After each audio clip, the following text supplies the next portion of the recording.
Hello, everybody. We are excited today for our Checkerboard Chat.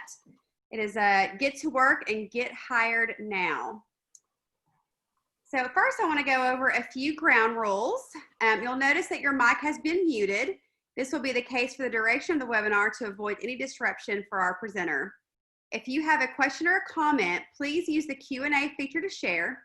Feel free to enter questions throughout the duration of the presentation, and questions or comments will be answered at the end of the presentation. Next, I'm excited to be here today with Jim Zasowski. He is a 1982 graduate, and Jim is the president and founder of Z1 Career Zone, a career consulting firm that provides solutions for the individuals who are either out of work or seeking a career change. Jim has done hundreds of several workshops across all of UT's campuses, and we're excited to have him here today. Jim, we'll let you take it from here. Yeah, thanks, Mallory. And it's always fun to come back and be able to contribute in some small way. So excited to be here and happy for those that are joining us here today. And let me just extend a little bit more about me personally, professionally to get this thing kicked off. Personally, I actually grew up in New Jersey and came to UT in 1977 to play baseball. At least that was the original plan. And met my wife there, Sherry. Sherry's from Memphis. We've been married 35 years. We met in Sophie's Cafeteria, which is no longer there. It used to be across from Clement Hall. And we have 3 children. My oldest lives in Connecticut. And he's married, has our 2 grandchildren. And my second, Nick, he's a UT alum as well. And he lives here in Denver, Colorado. He's been married, I believe 6 years now. And then Elizabeth, my youngest, lives here in Denver as well. And she also is a UT alum. And so I was able to brainwash 2 of the 3 kids. And actually Elizabeth married a really nice young gentleman that she met at UT from Milan, Tennessee. I don't know if you know where that is, but if you do, you know the state pretty darn well. So we've been in Colorado, Denver, Colorado for 30 years. Really enjoy it here. And obviously, love going back to Knoxville and love staying involved as much as I can. So that's me on the personal side. On the professional side, after I left UT, I worked for my fraternity headquarters for a year. And then from there, I worked for a company, big healthcare company, Abbott Labs. You've probably heard of them because they've been in the news with the COVID testing kit that they have now. So I spent 10 years there, did everything from sales, marketing, management, advertising, promotions, communications, you name it, got to see the big company and how it all operated.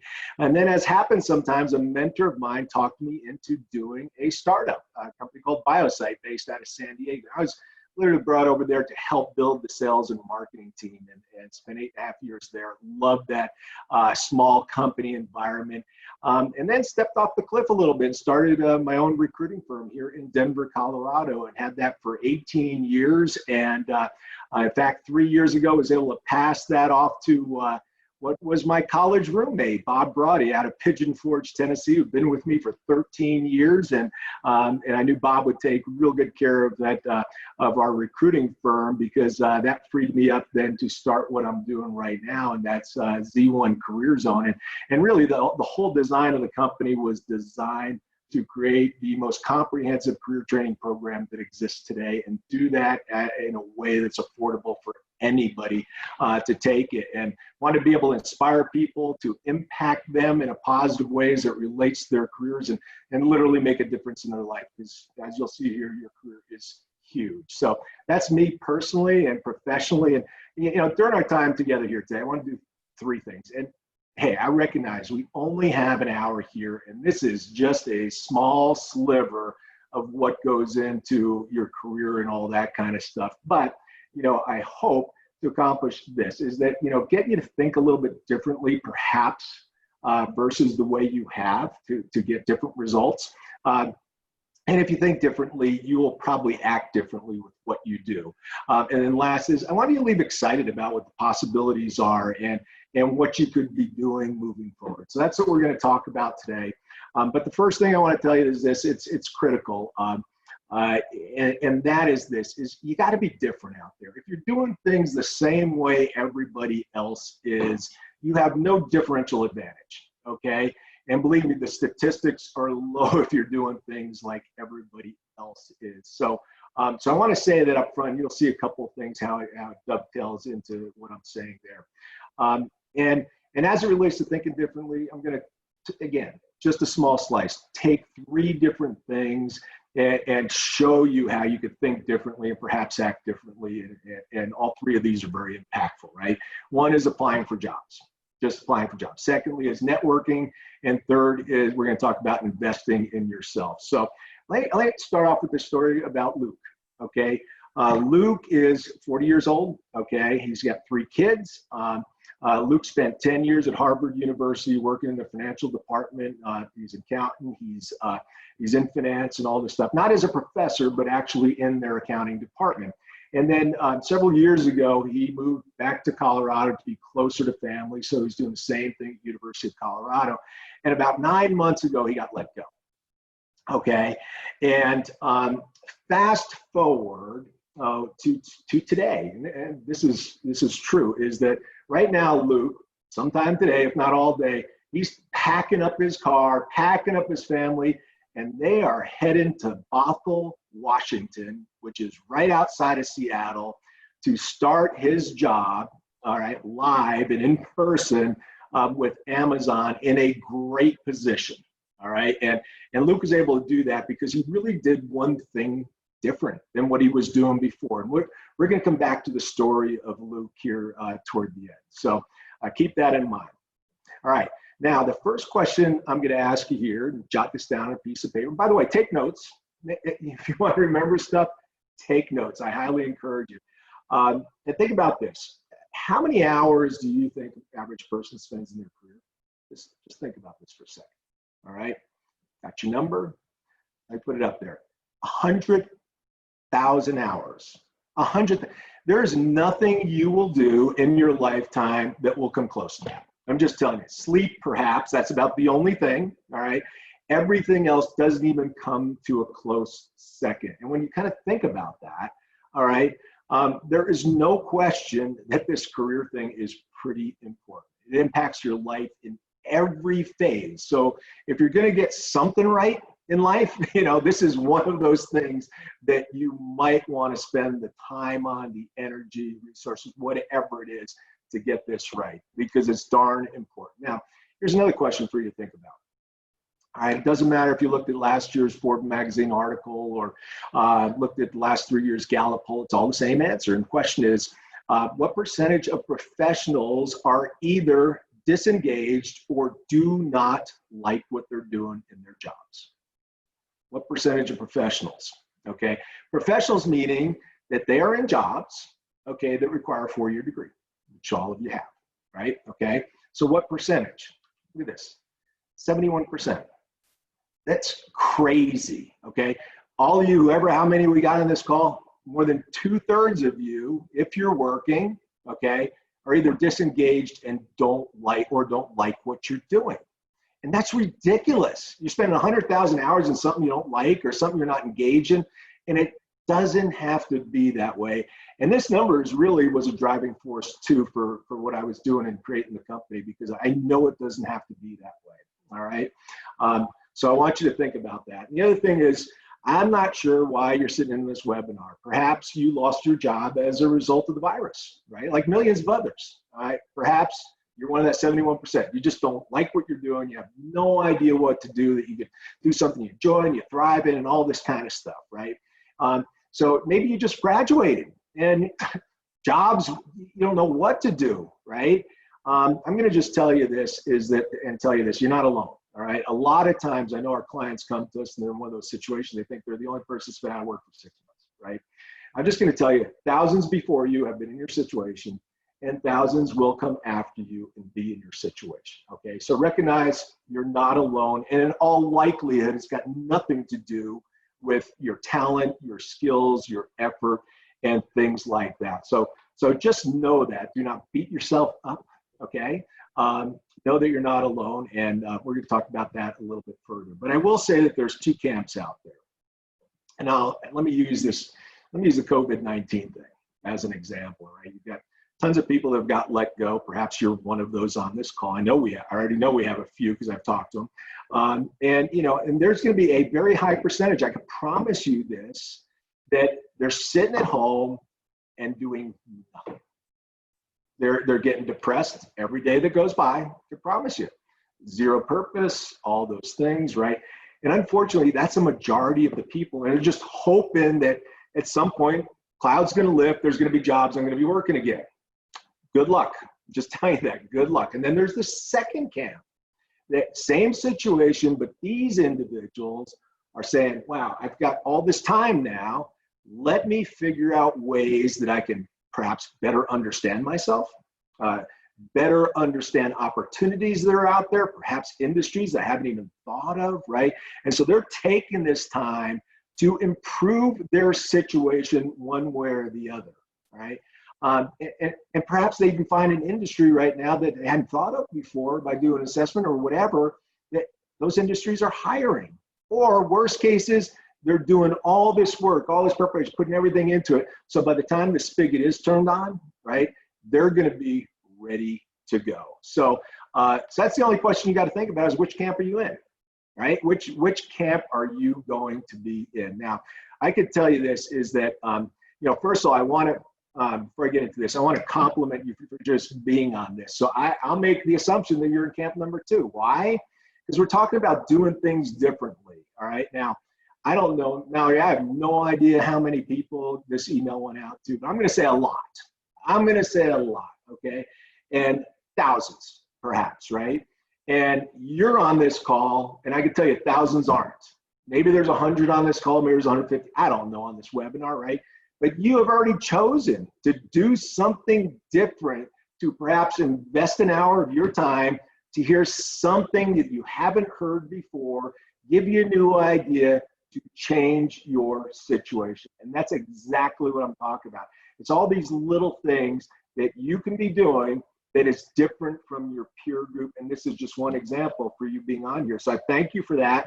And it's absolutely one of those steps in differentiating yourself, learning more, improving your situation. So now we're going to talk about these 3 areas that I mentioned before: think and act differently, when applying for jobs. And the reason why I picked the applying for jobs thing is, and I want you to understand this, is that, and you've heard this before, perhaps you're even one of those people that have sent your resumes in, right, through websites, right, all this stuff, you never get a reply, right? Never get a reply, no interviews, no nothing, perhaps not even an email back, recommend, hey, thanks for your application, thanks for your resume, and all this stuff. So what I'm going to do is I'm going to kind of do this a little bit like we do with our program with our clients, is that I want you to understand what happens, all right, and why things happen, all right, and then what other options there are to increase the odds dramatically for you getting from one place to another where you want to get to. So I picked this applying online because I hear that all the time. People are sending their resumes all the time. Well, let me tell you this, is I'm going to show you some statistics, right? And this may even go against everything you've ever heard in your life. Okay, I understand that, right? But here's what happens, and here's why you don't get replies online, all right? Is that, you've got all these resumes that are sent in, whether it's directly to the website or job boards. Either way, they're all being sent in, all right? And what happens, okay? All of them get funneled into this applicant tracking system. So what's that? And every company has them now, unless you're a very small company. Every company has them. And what it is, it's a software program, right, that is taking all these resumes that are received, because ever since the internet was invented, right, it's very easy for people to apply to jobs, so they're getting hundreds and hundreds and hundreds of them. They don't have the resources to follow up with all these people like they used to 20 years ago, right? So they've got this system to narrow it down into some kind of manageable number, all right? But here's the problem with that, okay, is the ATS system, as you probably know, is looking for certain keywords to identify and all this stuff. And then it's looking for that on your resume. And if you just happen to have those keywords, all right, you have no idea what they're in, maybe you slip through and maybe you get a phone interview, or maybe you get somebody to look at your social media website as a first step, right? Okay, so let me show you a few statistics here, and I can promise you these are pre-COVID-19, that these numbers are low. Okay, okay. On the average, Fortune 500 companies, for every job they post, 250 applications through their website, not even including what's coming in from these other job boards. Okay, 250.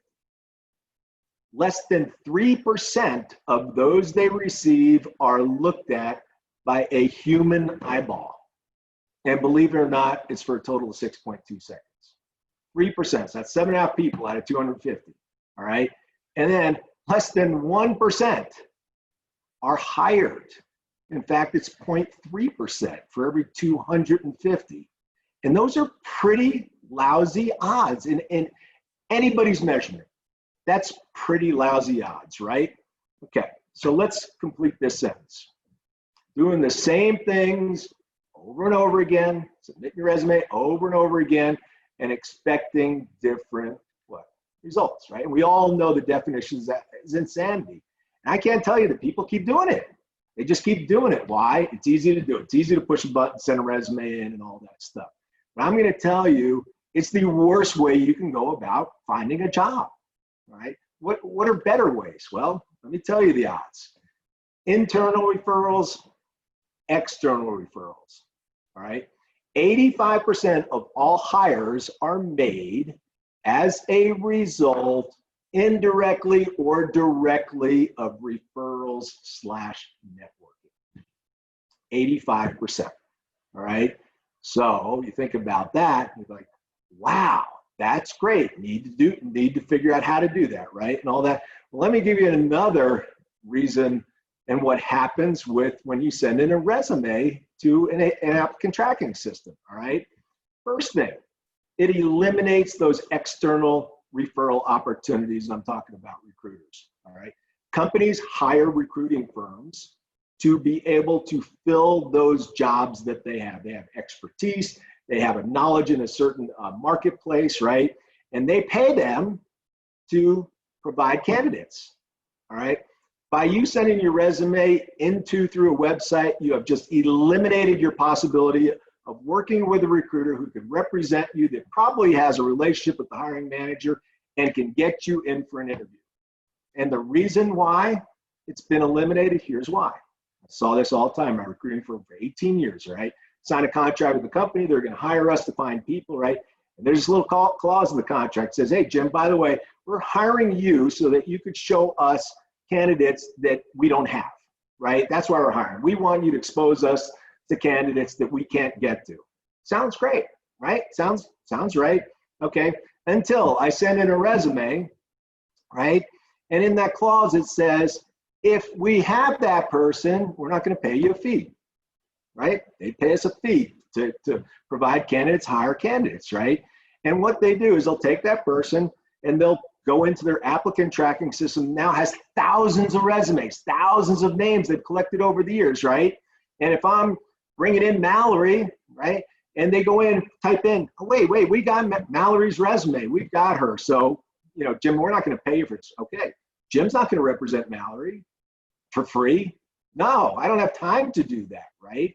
And it doesn't matter that the odds that they're never going to talk to Mallory anyway, all right? They don't have the resource to go through tens and thousands of resumes. Oh, we've got it. You know, don't need that. Thanks. Try again, right? So now you've eliminated any potential of working with an external recruiter. Internally, almost every company has some kind of internal reference policy, right? So if Mallory working for UT, she brings somebody, a friend of hers, she knows somebody for a job opening in the career center or whatever, and they hire, Mallory gets an internal referral fee of say $1,000, $500, $2,000, whatever, right? They'll pay employees to refer people if they get hired, okay? Because why not pay Mallory? She knows our culture. She's not going to send us some kind of schmuck. Her reputation's on the line. She understands, you know, value alignment, all that stuff, people to be successful here. That's great. We value that, right? Okay. And oh, by the way, we could pay Mallory $1,000 instead of paying Jim Zasowski, who's recruiting firm, $15,000 for the same thing. So we save money. Makes sense, right? Except same thing. In that, the little referral policy says, unless we already have them in our system, doesn't matter whether you're going to talk to them or not, right? And so Mallory now goes in, and that happens a couple of times. Mallory says, forget it, I'm not going to refer people. It's a waste of my time. You know, now perhaps, and I put minimizes getting internally referred, is because Mallory may have a great friend. It doesn't matter. She's going to help them. She's going to follow up, make sure she talks to the hiring manager about this person, all that, but it certainly minimizes and takes away the incentive for somebody going the extra mile for you. So there's a lot of things that happen, and part of this, I wanted to open up the hood so you understand it, because most people have no idea about that stuff, right? Okay, and it just drives down the opportunity for you getting hired. Now, I'm going to throw out an activity every once in a while, and the reason for this is that, you know, you go to a lot of webinars, you go to a lot of sessions, you go to it, that's it, we're done, whatever. So, you know, one of the things we do is we take our clients through our online stuff is we give them activities to reinforce what they've learned, okay, and all that stuff. It works, right? So I'm giving you ones that are really small activities to do, but I want you to do these things, right? Go and find this article, 10 Reasons Online Job Applications Are a Waste of Time by Liz Ryan. She's her background and all this stuff is great. Corporate background in HR, all this kind of stuff. When you read this article, okay, it's going to reinforce what I just told you, and I'll bet you the odds are and after all this, you will probably never submit your resume into a website blindly again, okay? All right, so that's your first activity. Now, number two, let's talk about networking. I know a lot of people feel, oh gosh, I'm an introvert, Jim, I can't network and all that stuff. Guess what? You can. I've seen introverts network. I've seen extroverts. You can do it, and you have to do it because the statistics that I was just giving you, and let's see if you remember something I just told you. What percentage of people are getting hired as a result of referrals or networking, indirectly or directly? Do you remember that? 85%, right? 85%. So if it's 85%, you have got to work on this, okay? And the more you work on it, the more you understand it, you could do things in your comfort level to build a network that you don't have right now, okay? Or perhaps expand the one that already exists. It's that critical, okay? Now here's some stats on this. 25% of all professionals, right, those in jobs requiring a 4-year degree, do not network at all. At all. 41% of those that do want to network more, but they don't. They don't take the time to do it. They just don't do it, right? And get this one, 89% of LinkedIn users have less than 100 connections. I don't know how much you use LinkedIn or not, but let me tell you, you talk about a powerful tool for careers and networking and all that stuff. You have less than 100 connections. You might as well not even be on LinkedIn. I'm just telling you that, okay? So that's your competition. That's your competition out there. So if you network at all, you've eliminated 25% of your competition for jobs, statistically, right? And all those kinds of things. Now this I call a networking web. It's one of the exercises that we take our clients through. But you know, what you do is you identify the groups. Just start from scratch. And what are the groups? Okay, maybe it's family friends, high school, college friends, right? Alumni from University of Tennessee is a group. Perhaps there's an association that you're involved with or that you can get involved with. LinkedIn groups. There's all kinds, right? You start very simply, right? And then you start working. Here's some examples of mine. Family, high school, college friends, right? Alumni for school, alumni from my fraternity there at UT. Not only that, it's alumni from my fraternity nationwide, 212 chapters across North America, and there's 280,000 alumni in that, okay? That's part of my network. Business, my old colleagues from Abbott Laboratories, Biosite, Z1 Solutions, my recruiting firm. I'm a member of several associations. Rocky Mountain Association of Recruiters was on the board for that for several years. A lot of people in that network for me. Chamber of Commerce in Denver. LinkedIn groups. You look at my LinkedIn, I'm in a bunch of different groups there. In my philanthropy, Boys Hope, Girls Hope. And then in the last Z1 Career Zone, I put focus panel clients coach. When I started this whole concept of this career coaching company, I had 42 people come into Denver that I knew that was part of my network, right? And to give me advice. Here's what I have, cut it to pieces. Am I crazy here? Is this not needed or anything? I had 42 people. I had young people, recent grads. I had professional career coaches in that thing. I had moms, dads, you name it. I had it in there. And the feedback, I had somebody fly in from Nashville to be part of that, part of my network. Free of charge. He just paid for it. Somebody from North Carolina, same thing. That's what my network did for me, and it helped me launch and put together this company. The coaches I have with the organization and some of the organizations like Second Act Women that done workshops for. It's huge when you start thinking about it, but you got to start building that, all right? So let me give you some tips about networking. First of all, focus on the right people, all right? Concentrate on those people that can make an impact on the goals that you have set for yourself. And that is career goals, professional goals. What are they? Do you have them, right? Do you have personal goals that you've set? Do you have growth goals that you've set? Ways to improve yourself in different ways, right? So concentrate on the people that can help you get to where you want to go to. Doesn't mean there can't be other people in your network group, but that's where the concentration and focus is on, right? This is critical. And it goes a little bit against, everybody thinks network, it's why introverts hate network. It's like, I don't want to ask people to do anything for me, and I don't feel comfortable with that. That's not how you do it, okay?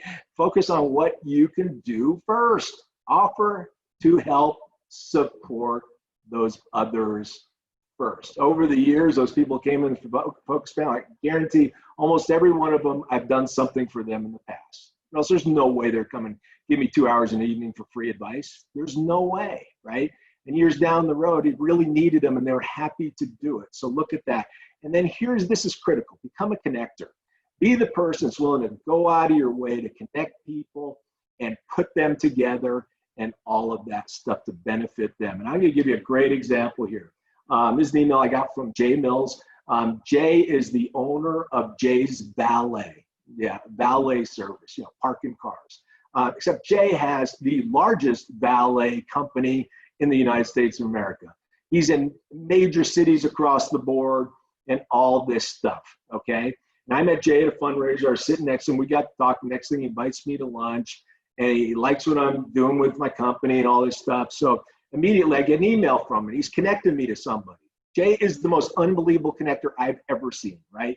And he sends this to Barbara Brooks. Okay, Barbara Brooks is starting up her company focusing on women 40 plus careers and all this stuff. And, he just introduced me, hey, two great minds unite. Please check this as an informal intro. Barbara Brooks is simply dynamic and her skills and energy would fill this email. Okay, so I get this. I've got a choice. I could follow up with it or blow it off, right? Well, I followed up with it, all right? And then I was working with Barb and did a couple of workshops for Barb to help her get kicked off free of charge for her clients, right? But what I did was so important. I'm letting Jay know that thing that he connected me to, that person or whatever, that I appreciated it and we're doing something with it. I said, just complete a free workshop for her group of women that she leads and guides, and I really enjoyed the session. It appears they did as well. Let's grab lunch over the next couple months. As soon as I sent that to Jay, guess what? He connected me with somebody else and then connected me with somebody else. And he knows my business enough to know he's connecting me with people that are going to help my business. Sure enough, clients came from Barb's group. Clients came from the others. Then guess what I'm doing? I'm sending people to Jay, okay, for his valet service. And it went both ways. And Jay Mills, I'm telling you, it's authentic. He understands it. But he doesn't expect anything in return. It just happens, right? If you go to Jay's website, jaysvalet.com, and I would encourage you to do that, here's what you see. I mean, he lives out his mission. Happiest people are those who do the most for others. Right there, yellow, all this stuff. And then the bottom line, Jay's passion is to be able to help others and to surround himself by good, kind, and loving people. And he does it. And you just want to do things for Jay because you see the servant heart that he has for others and the impact he's making on the lives of young people who he's employing and the way he goes about his business and what he's teaching with that stuff. So be a connector. Number 4 is remember to reconnect, right? And that was an example of that, but it could be other things. It could be birthday wishes, right? Phone calls. You know, I'm in my car, you know, sometimes driving up to the Rocky Mountains, got 2 hours in my car. I'll start dialing people that I want to keep connected with every few months and all that stuff, or write notes. And I can give you an awesome example of this. And man, you talk about old school, but effective. All right, I don't know if you know who Joan Cronin is, right? If you don't, you should, if you're a University of Tennessee alumni. Joan Cronin, I am telling you, is the greatest female athletic director ever of any school. And you'd find hard to argue with anybody, even outside of UT, okay? She and Pat Summitt are directly responsible for women's sports and where it is today as a result of their work and their effort, man. An incredible woman. I'm in the bookstore, you know, a few years ago. I see this book out there. I'm like, this is Joan Cronin. Sports, I like life. I pick it up. I read this book, and she's got a lot of things telling about her success and how and this, but the one thing she said that changed her life is the most important thing that she's ever done that has impacted her business life and her personal life. It's this. She said, every morning before I start doing anything work, drive to work, whatever it is, I take out a little card and I write a note to somebody. Every day. It takes me 2 minutes, a note of encouragement or inspiring or congratulations or thank you, or perhaps just thinking about you, right? And she said, what that does for me is unbelievable. And in fact, I even walk to the mailbox, I'm mailing that thing, it takes me 2 minutes to do it. I know in 2 days, I have absolutely made somebody's day. And you know what? She'd hear that from them. Your note came at just the right time. Joan, I can't thank you enough, right? And so I started doing this. So this little card, I just cut up paper and printed this off of my computer. I made a bunch of them, right? And I'm not one a day yet, but I'm up to about 3 or 4. And let me tell you, when I walk to my mailbox, starting off my day the right way, oh my gosh, I understand exactly what she's talking about. And so old school, yes. Do people do it? Not many do it. Differentiating yourself from everybody else, you bet. It does it phenomenally well, and that's something that easy you can incorporate.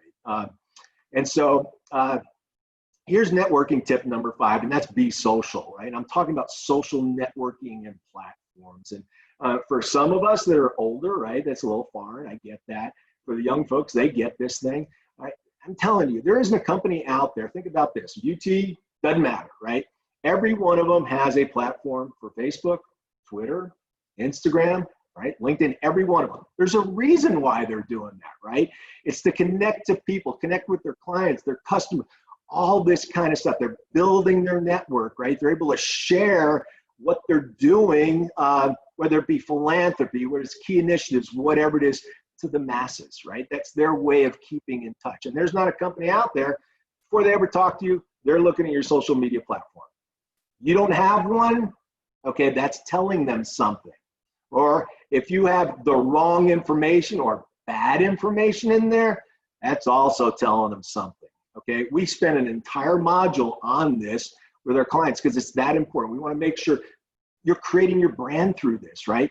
And how do you use this to build your network, to make it stronger, okay? So when people see you, they see across your platforms it's saying something about you, and it's saying exactly what you want them to know about you. So be social, and it's one of those areas, if you're not familiar with it, it's uncomfortable, dive into it. There's plenty of resources, and I know UT's got them too, to help with social media and all this kind of stuff.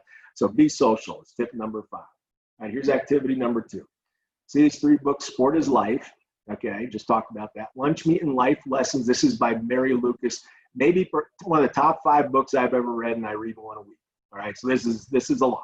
Or at least I used to read one a week until I got so busy here over the last few months. But it's a story about a daughter and father's relationship. And it's, if you look there, sharing a butcher's wisdom. Mary's father was a butcher in Kansas City, I think 8th grade education. And they would sit down and he would teach her these 12 life lessons that could be used in life and her work and all this stuff in butcher's lingo. It's hilarious, and you'll also cry. And 12 lessons. And I sat with my daughter Elizabeth for a month. She read 3 chapters, I read 3 chapters. And we would sit down on a Friday evening and talk for 2 hours. How does that apply to her life? You talk about powerful. And I will say probably some of the best conversations I've ever had with my daughter. And it was cool because it's a father-daughter thing. There's 3rd one, Never Eat Alone. Many think this is the best networking book that's out there. So your activity is to do this today, not tomorrow, not the next day, today. Buy one of these books. Go online, buy one of them, and you won't be disappointed. And I'd say buy all 3, okay? Buy all 3. I'm telling you today, go buy one of them. It will improve you one way or the other, or get you to think differently one way or the other. Okay, investing in yourself. And there's 4 different areas to look at. Know yourself, prepare yourself, educate yourself, and surround yourself. So take a look at knowing yourself. And I know my alma mater here is a huge believer in this as well. So we are right in step with this. I'm going to talk about 2 assessments to be able to improve yourself. The first one is Strength Finders, identifies your top 5 strengths. The second one is Strong Interest Inventory, and I know the Career Center offers these out there as well. Strong Interest Inventory will take your interests and literally tell you statistically, here's the jobs, here's the careers that you should be looking at, okay? Because if you do, you're going to enjoy your work and you're going to thrive, right? And I can tell you, these are 2 assessments that we take our clients through every time, right? And I can tell you the impact's unbelievable, and people will find jobs almost all the time in careers they hadn't even thought about. And then as they're doing the research and all this, it's like, whoa, that makes sense. Never thought about that, right? Strength Finders, here's the deal with this one, okay? This identifies your top 5 strengths. Remember that number, 71%? I think the reason why that number is so high is a direct result of people not understanding what their strengths are, right? Because if you don't understand what your strengths are, you take a job, the odds are that you're not going to be able to use your strengths, or at least the majority of them, because you're not asking about it and you don't even know what your strengths are, right? Let's reverse that. You know your top 5 strengths now. Now you can do research and focus on companies and jobs where you know, okay, if I take this job, I'm going to be using my strengths. And if you take a job where you're using your strengths, I can promise you this, you're going to love your work. And because you love it, your attitude is going to be right, and you're going to excel, and you're going to thrive in it, right? So those are just 2 examples, okay, of helping you to better understand yourself and all that. And highly encourage that. So here's activity number 3. Take one. I think you should take both of these assessments one way or the other, okay? One way or the other if you haven't done so already. 2 is prepare yourself. This is one of my favorite slides because he's probably my favorite athlete, just like he is with you, all right? But when I think about preparation and everything, just know this, okay? Number 1 reason why people get hired over others is they out-prepare their competition. And the reason why I know that definitively, because in my recruiting firm, when I had that, we asked every hiring managers that ever hired one of our candidates and went back and said, what's the main reason why you hired Joe over Bill, Sally over Mary? Why? And I can tell you almost 90% of the time, okay, it was this, preparation. Top 3, preparation, okay? Person was most excited about the job, which preparation will impact that. okay, and the person they like the best, which preparation will do that as well, okay? Peyton Manning, our alum, one of our brothers here at the University of Tennessee. Now, I know that the audience I have here, you're football savvy, we're SEC, we get football, so I could ask you these questions. If I do, here's what your response would be. If I said to you, okay, look at Peyton Manning's arm strength compared, let's go back a few years when he's playing, compared to the top, players in the NFL, quarterbacks in the arm strength, where would you rate it? You'd say, probably average, a little bit above average, something like that, a 6 out of 10. I'd say, yeah, that's pretty right, okay? I'd say, how about his ability to throw that perfect spiral every time, right? The real catchable ball every time. And you're like, not so good. That thing's wobbling all the time. In fact, Jim, I'm wondering how it ever got there. True. Go look at film. Wobble, wobble, wobble, right? Okay, so give him a 4. How about Peyton Manning's athleticism? So when the pocket breaks down, and it's 3rd and 10, he's scrambling, he gets to 10 yards, then he adds on another 15 to that, all because he's so athletic. And you're laughing at me and saying, you got to be kidding me. When I'm watching him and he breaks out of the pocket, all I'm thinking about is get down, Peyton, before you hurt yourself, right? Okay, now give him 1, give him a 2, right? And so you take all these things that, quote unquote, make great quarterbacks in the NFL, and Peyton's average. But the one thing he learned somewhere back in his childhood, I don't know where it is he can control his preparation. And he makes a commitment in his life that no matter what, I'm going to out-prepare anybody. I will out-prepare them. That's something that I can control. So it doesn't matter, and he's legendary for this, whether it's going to a game, preparing for a game, preparing for a practice, preparing to host the ESPYs or Saturday Night Live. Nobody out-prepares Peyton Manning, right? And as a result of that, I will tell you, I absolutely believe that is the #1 reason why this guy in a couple of years is going to be a first ballot Hall of Famer because of that. That's how powerful it is. That's how powerful it is in the hiring process. And in fact, we dedicate 3 modules to this. Right? Why? Because this is why people get hired, right? We want to make sure that, our clients go through that nobody's going to out-prepare them. Nobody. They do what we tell them to do. Peyton Manning's the finest example of that I've ever seen, and probably you as well. Okay, how about educate yourself? We've got the UT alumni, we got the Chamber of Commerce, we got LinkedIn. I talked about the LinkedIn thing before. LinkedIn, the most powerful platform that you could use for business, okay, even educating yourself on companies and different things like that. There's all kinds of resources, okay? UT alumni website's got all kinds of resources. Knoxville Chamber of Commerce. Hey, if you're on this thing, right, there's thousands of you just graduated. I know that. And you don't have a job, all right? You ever look at this website?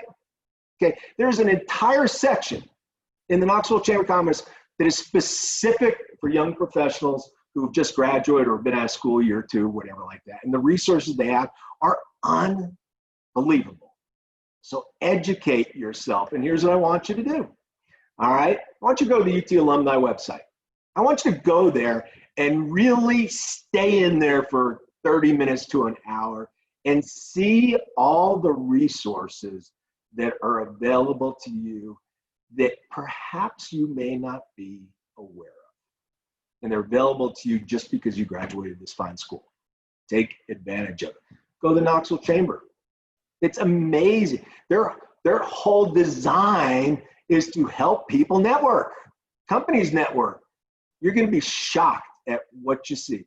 So go to those sites today and spend some time in it. Don't just click on one thing. Spend some time. See what they've got. Okay, and then the last one, I think this is perhaps the most important, and that's surround yourself with great people. I've always preached to my kids, and preach this till the cows come home, clients there, and there's 2 kinds of people out there. There's the kind, okay, that are going to drain you, and you know what I'm talking about. Some of you have best friends. They drain you, okay? And then there's the other kind that energize you.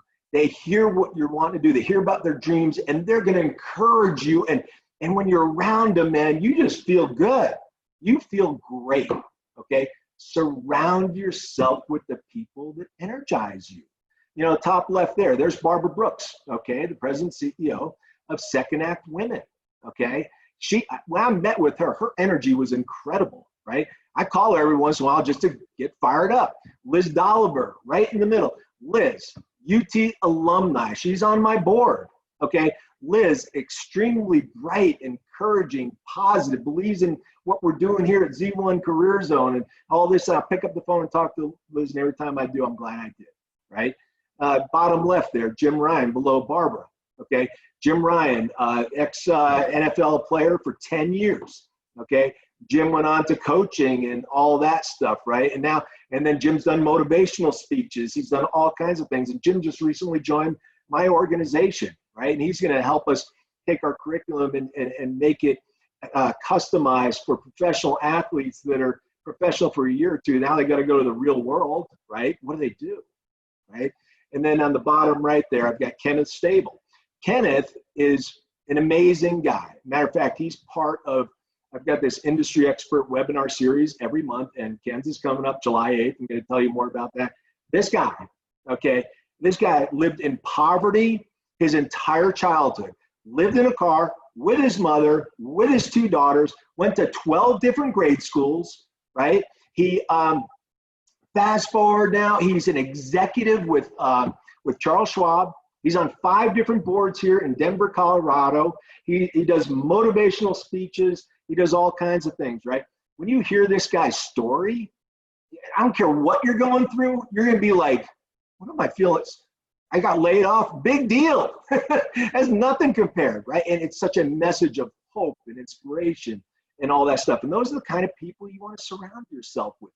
Those that are going to raise you up, encourage you, lift you up. Those that are draining you, get rid of them. That's my only thing that I would tell you.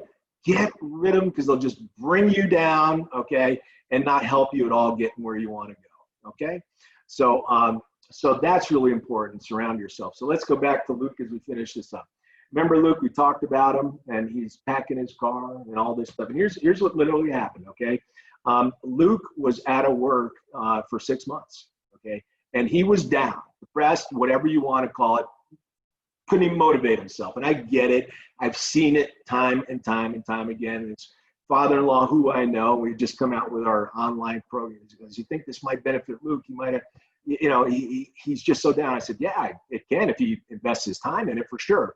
So anyway, I get a call from Luke after he starts, our online program. And he says, hey, this assessment is telling me that my financial background and all this is applicable in nearly any industry, not just the academic world. And I always thought that, that's my value. I've been working in academics and their financial department for years, and that's where I've been applying. Nothing's happening. Is that true? I'm like, yes, Luke. Yes, you're in finance. You're in accounting. Every industry needs good people like that. And it was like a light bulb went off because the assessment told him that. Now he starts interviewing with other people. Okay, and a couple of months ago, I remember he had his final interview with Amazon. Okay, on a Monday, he had another final interview with Medtronic, a very well-respected healthcare company. All right, and that Tuesday, he gets the offer from Amazon, takes it, started working out of his house here in Denver. They helped him with the relocation. He's got a job he is so excited about in an industry he is so excited about. And he said to me, if I don't take that assessment, he goes, I promise you, I'm still looking in the academic world and my confidence is still shot because he invested the work that he knew he had to do. Now he had the tools to do that. And every time he did something and accomplished something, his confidence started going up. Found out that there's other opportunities in industries that are even hiring now. Confidence went up. So now it's time to interview.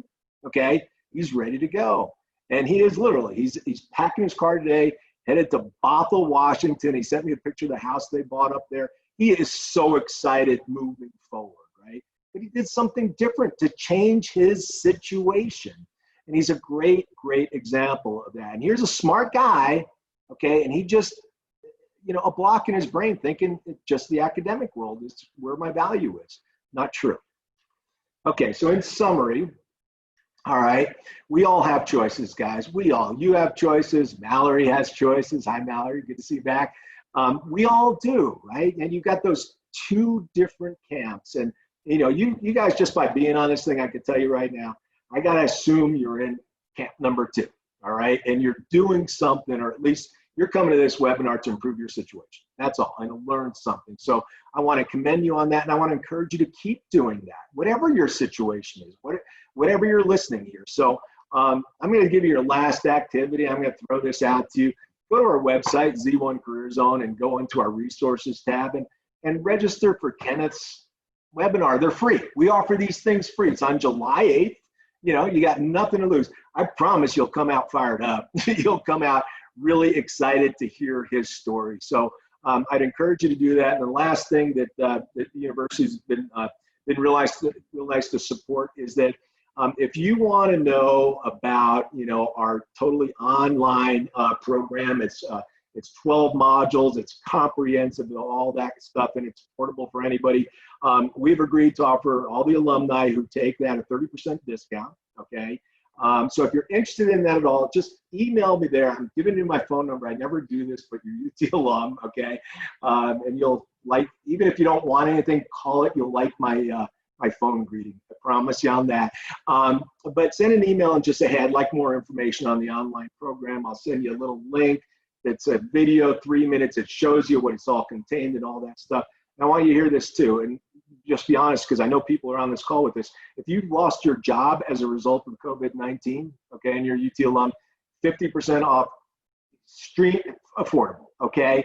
And that's our way of being able to give back a little bit and make it affordable for those who have lost their jobs and all that stuff. So again, do it if you want.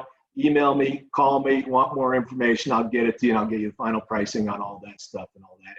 And really, I just, you know, I know we're going to go in questions. So Mallory, thank you for this opportunity, and Jordan, thanks for the opportunity to get engaged with the alum here at UT, and I'm very grateful for that. I'm very grateful for this university and what you guys are doing to help alum as best you can. And of course, anything I can do to help out with that as well, I'll do. So, so thank you, everybody. Thank you so much, Jim. That was awesome. So the one question that we have, and guys, remember, if you have questions, please put them in the Q&A. Is it suggested or okay to switch career fields if you are unable to find in your desired field, Jim? Yeah, absolutely. I mean, I think Luke's was a perfect example, you know, and let's think about this. I can promise you, as a result of COVID-19, there are going to be industries that perhaps you were even in that won't exist anymore. They're going to be gone, right? So you have to learn about other industries that you can go into, because there's absolutely high percentage chance that the skills that you have learned, okay, are transferable to other industries, right?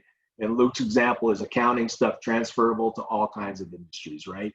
And those assessments that I mentioned up front, very helpful to help you do that, because you don't want to just take something in a different industry. You want to make sure it's the right job, right industry for you, where you can enjoy your work and thrive in it. But great question. Thanks, Jim. Another one that we have here, how would you suggest networking with others during this time when social gathering is limited? Yeah, so good question. You know, one of the things that we recommend people to do in exactly this situation, which I think is a great time to do this, and perhaps you've heard about informational interviews, all right? And I'm sure you have, and there's a couple different types of that.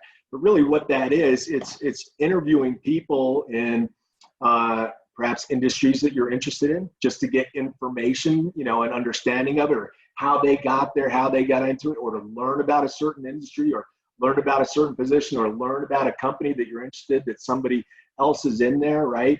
And the reason why I think this is a great time to do that, you don't have to physically go and meet somebody. You can just do it on a Zoom call. It makes it very easy for people to do that. And what I've found is when you ask people to do that, especially if they're, of course, they're in your network, or somebody in your network can introduce you to them, they're more than willing to help you out. And a lot of the people that you'll be calling, guess what?